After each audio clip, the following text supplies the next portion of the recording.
Estamos de regreso para hablar de la situación de los latinos en Estados Unidos en tiempos de Trump. Líderes latinos han reconocido como el huracán Trump o que el huracán Trump amenaza muchos grupos del país, pero ninguno como la población de origen latino en los Estados Unidos. Advierten que muchas de sus políticas están pensadas como una diana en el centro de la comunidad. Sin embargo, sostienen que eso también quiere decir que deben de ser los primeros en responder. Y para analizar este tema se encuentra con nosotros, me da mucho gusto recibir a Emilio Curi. Él es catedrático de la Universidad de Chicago. Emilio, gracias por venir, muy buenas noches. Gracias a ti. Bueno, empecemos por el tema, y antes de entrar aquí al aire lo platicábamos tú y yo. ¿Qué son los latinos, no? Porque los latinos pues, es un grupote, ¿no? Sí, es una categoría mucho más compleja de lo que la gente piensa y además reciente. Sí. Desde los años 70 en adelante, antes no había latinos. Sí. Había puertorriqueños, mexicanos, cubanos. Es una categoría que se crea para unificar idealmente políticamente estas poblaciones muy diversas de origen latinoamericano, unas con mucha antigüedad en Estados Unidos, otras bastante recientes. Últimamente, por ejemplo, venezolanos, colombianos, dominicanos han aumentado grandemente esta población que tiene ese origen más o menos común, pero muchas diferencias entre ellos.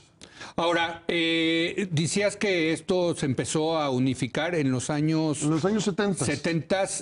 ¿Por qué en los años 70? Es un producto, en cierta manera, de un vuelco hacia la política étnica en Estados Unidos a raíz del movimiento de los derechos civiles afroamericanos en los 60, cuando el gobierno empieza a ofrecer beneficios ligados a la etnicidad o la raza. Se unifica entonces, inicialmente para mexicanos y puertorriqueños, una serie de políticas de beneficios parecidas a los afroamericanos. Y entonces comienza a organizarse la política alrededor de estos grupos.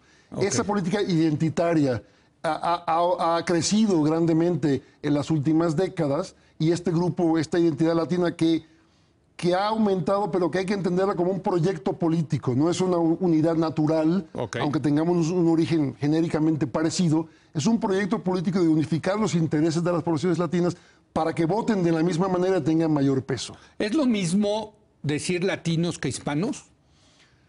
Se refieren generalmente al mismo grupo, pero hay mucha controversia sobre la terminología.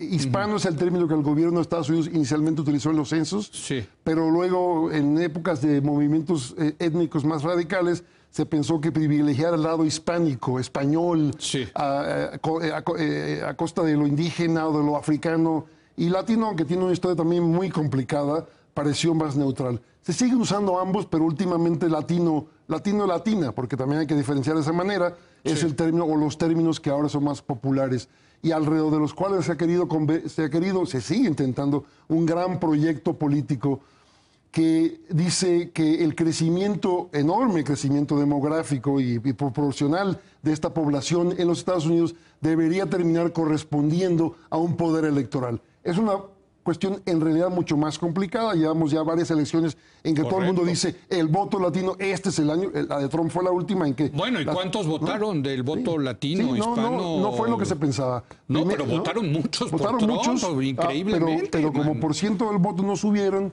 Y además, lo que es más problemático para entender la categoría es que, según los cálculos, 27, 28, 29% de esos latinos votaron por Trump. Exacto. Eso es increíble. Entonces eso captura de una manera muy fuerte lo que es la complejidad de intereses y aunque las comunidades mexicanas son las más importantes, son solo una parte de una gama muy compleja de identidades y de orígenes nacionales.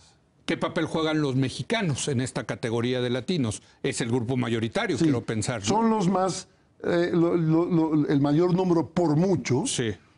Son los que tienen además la distribución geográfica más amplia, porque hoy por hoy hay mexicanos en todas partes, desde Oregon hasta California, desde Maine hasta Florida, desde Chicago hasta el sur. O sea, prácticamente en los últimos 20 años, esto es reciente, no hay estado de la Unión Americana que no tenga una población considerable de mexicanos. No era cierto antes. Están las poblaciones históricas de California, de Texas, Nuevo México, luego Illinois también, pero en Kansas, en Iowa, en Carolina del Norte, todo eso ahora son estados mexicanos en parte. Eso es increíble, ¿no? O sea, es un tema demográfico fascinante, ¿no? Pero déjame entrar al tema ya, es los latinos en esta época de Trump. que ese es, digamos, el tema que tú estás, digamos, que estás interesado, que estás estudiando. El cambio ha sido notable por la hostilidad notable que ha demostrado el presidente Trump. Pero el efecto es muy diferente en diferentes grupos latinos.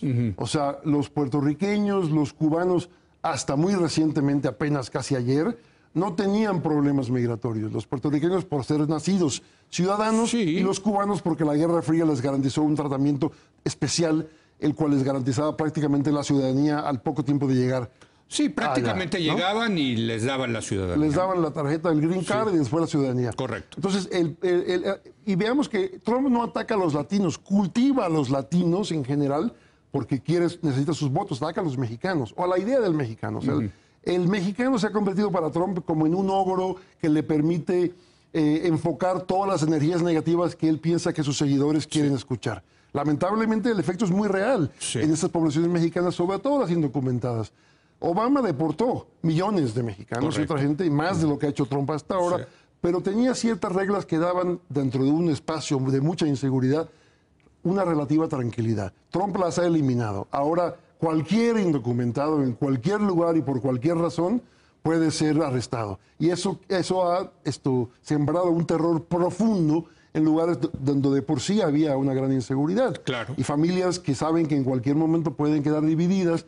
Y afecta entonces a gran parte de la comunidad, porque son muchas las familias que tienen algunos miembros indocumentados, otros son nacidos en Estados Unidos. O sea, la población mexicana en Estados Unidos es híbrida en ese sentido. Y lo ha sido por muchas décadas. Entonces, siempre ha sido así, claro. Yo puedo tener papeles, pero mi primo acaba de llegar y mi sobrino, y entonces esto nos afecta a todos de la misma manera. Esa inseguridad, ese terror, la manera en que las comunidades han tenido que empezar a reaccionar, por ejemplo, gente que compró casas, porque era muy fácil hace unos años comprar casas, aún sin tener documentos oficiales. Ahora se preocupan de esos documentos, a quién se los dejan, qué pasa si mañana no regreso del trabajo, porque me mandaron de regreso a México. Es terrible. Lo mismo, tengo hijos, ¿quién me los cuida? Hay toda una serie de movilizaciones. Hijos que ya nacieron en Estados Unidos que tienen derecho a estar. Son ciudadanos, ¿no? Una gran movilización de grupos de apoyo, por ejemplo, para que se entienda qué hacer, cómo preparar a tus hijos, nacidos en Estados Unidos, quién se va a hacer cargo de ellos, quién va a tener patria potestad para criarlos en Estados Unidos, si mañana salgo a la oficina o al trabajo y no regreso. Dime una cosa, tradicionalmente, históricamente, también dentro de esta gran categoría de los latinos, había grupos mejor organizados que otros. Pienso, por ejemplo, los cubanos americanos quizá eran los mejor organizados, con una gran presencia y palanca política en Washington, ¿no? No así los mexicanos. ¿Esto está cambiando, Emilio? Yo creo que tiene un carácter regional donde sí. O sea, yo creo que en California, por ejemplo, en partes de Illinois, en Chicago, hay grupos y organizaciones muy fuertes. La cuestión nacional es muy compleja. Y la unificación nacional de modo étnico, digamos, grupos nacionales de mexicanoamericanos es una cuestión muy complicada. Muy complicada. Se da y no hay. O sea, hay una... ¿Pero por qué es muy complicada? Déjame... Porque los intereses y las situaciones varían mucho de estado a estado, porque las leyes varían mucho de estado a estado. Porque la situación laboral, o sea, digamos, la población mexicana... O sea, no son los mismos problemas los que se enfrentan. La población mexicana de Illinois es esencialmente urbana. En Chicago, en California está mucho más dividida, en Texas es diferente, el origen y la clase social de los mexicanos que viven ahí. Y la realidad es que las divisiones de clase también se manifiestan en la comunidad mexicana. O sea, hay un proceso de asimilación, el tradicional proceso de asimilación de los inmigrantes de Estados Unidos. Es falso pensar que no sucede con los mexicanos. Sí sucede con los mexicanos, desde luego a pesar de que han sido estigmatizados racialmente y todo lo demás. Entonces hay un buen número de mexicanos, ya generalmente segunda generación o más, que están bastante integrados en otras comunidades y que no necesariamente comulgan con estas otras familias que pueden haber llegado más recientemente. Y la cuestión étnica también tiene un elemento racial. El censo norteamericano ahora te pregunta primero si tu etnicidad es hispana o latina. Y después te dice de qué raza eres, porque ser latino no es una raza, es una etnicidad. Sí, claro. Entonces, puede ser latino de raza blanca. Claro, y bueno, ahí lo interesante, y tiene un efecto político muy fuerte, es que casi el 90% de los hispanos o latinos que llenan ese censo se declaran ellos mismos como blancos. Casi el 90%. Cuando deberían ser, pues, ¿qué? Entonces, por ejemplo... ¿Qué categorías hay? ¿Blancos? Sí, hay blanco, hay negro. Y hay varias combinaciones. Sí, y ahora uno puede no la tienen todavía, que sería la que más... Digo, pues pero uno puede marcar dos. Sí. El asunto ahí es importante porque cuando uno habla, por ejemplo, de las coaliciones latinas, ya no mexicanas, estás hablando de poblaciones, la mayoría de las demás son de origen afrocaribeño. Cuba, Puerto Rico, República Dominicana. Entonces ahí la cuestión racial es muy importante. La mayoría son negros o mulatos de alguna forma. Y la población mexicana, sobre todo, y las partes blancas de esas poblaciones, tienen dificultades con la cuestión racial. ¿Qué va a pasar con Trump, Emilio? A ver, en esta mesa nos hemos pasado horas y horas tratando de ver qué va a pasar con Trump. Pero yo te hago a ti la pregunta, ¿qué va a pasar con Trump en el tema particularmente de la migración y en el tema latino y mexicano? Yo creo que ¿Hacia dónde va esto, yo creo que hasta ahora, afortunadamente, aunque los efectos son muy reales, ha sido más que nada ruido, amenazas, ofensas, el cambio en la ruido que mete miedo. No, terror. No solo miedo, terror. Mira. Sí, terror. Y hay que ponerlo de esa manera. Es una población aterrorizada. O sea, Trump ya logró lo que él quería con ellos. No hay que arrestarlos a todos, hay que aterrorizarlos a todos, para que se vayan, para que no voten, para que se escondan. Eso ha sido un éxito. Yo creo que hay una reacción de... Qué horror, lo que me dices. Es un horror. O sea, qué horror lo del terror. Porque el éxito está en el miedo. Sí. O sea, si te toca a ti hoy o mañana, nunca, da igual, vives con el miedo todos los días. Cuando sales de tu casa, cuando vas a la escuela. Pero entonces ya se vuelve una situación donde muchos mexicanos que iban para allá iban buscando pues las oportunidades que no tienen acá, por desgracia, y la verdad sí las encontraban y tenían una situación relativamente cómoda, confortable, mejor nivel socioeconómico. Ya no sé si valga la pena esto, yo creo vivir con el terror. Sí, pero yo quisiera pensar que es una fase pasajera. Yo creo que hay una reacción muy saludable en contra de todo esto. Los demócratas lamentablemente no han respondido como partido como uno quisiera, pero la realidad demográfica ahí sí se impone.